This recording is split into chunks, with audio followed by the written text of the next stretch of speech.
Before we get started, I would like to let you guys know that I'm now open for commissions. If you want to commission me, there is a video down in the description below. Just click on that, you can see some of my work, and then you can also see how to contact me if you want to commission me and some of my prices as well.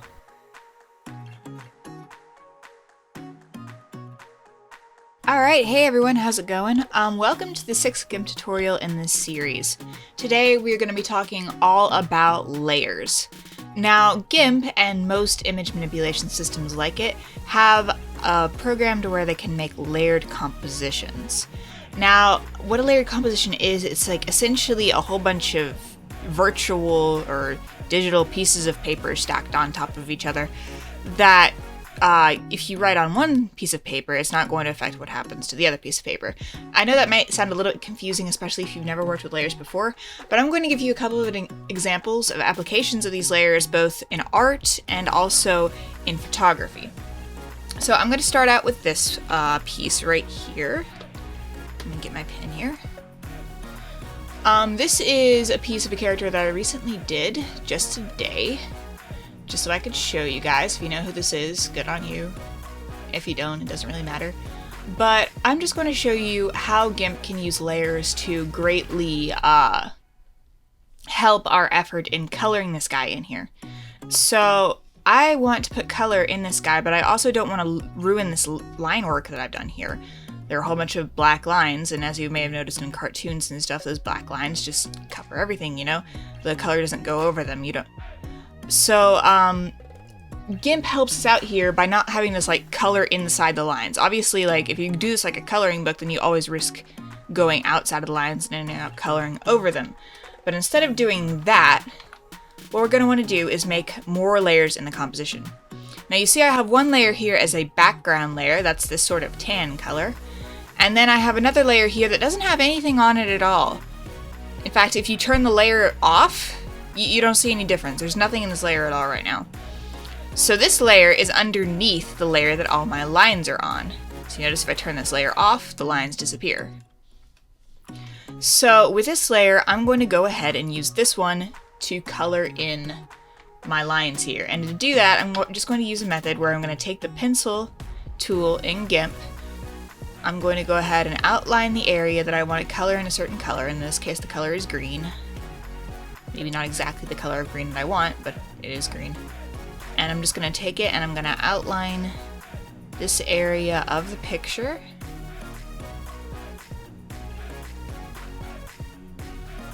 Meet back up, and then I'm going to take the bucket tool, which you can find over here, and I'm going to fill in that space. And as you see, the lines haven't been compromised at all, they're all still there, but underneath is this green color. Now if we turn the line work off, like the layer that the lines are on off, you see there's this kind of hair-shaped blob of green there. And we turn the lines back on, the lines sort of give it definition. Now we could go all over this doing that, but that's just one of the applications that you can use layered compositions for if you're working with art. Now I'm going to go over here to this photograph that I got. This is a stock photograph. I'm sorry if this haunts you in your dreams. It's a man in mime makeup with white contact lenses on, it looks like. It's very interesting. I'm gonna put my tablet back down here. Okay, so this guy looks pretty scary, right? But what if we wanted to have an effect on him to where he looks a little bit, maybe even more scary? So what I'm gonna do is I'm gonna create a new layer by going over to the layers bar, right-clicking, and going over here to new layer. And here we have a completely blank layer on top of this layer. Now what I want to do is I want to go over here. If we go over here to the bucket fill and back click, we can get a tool called gradient, or you can press G as a shortcut for that. And what I'm going to do is use the gradient tool. I'm going to go foreground to transparent, and I'm going to flip these colors around real quick. And I'm going to set the shape to radial, which just means it's going to be transparent on the inside, and then it's going to use a gradient to go out to black as it goes toward the outside of the photo. And I'll show you what I mean here in just a second. We're going to start right at the tip of this guy's nose, and we're going to go out a little bit further, a little bit further. I think that's probably just about perfect. Let's move it up maybe a little bit. Good deal there. And I'm going to edit the gradient just a little bit to make it look a little bit more faded.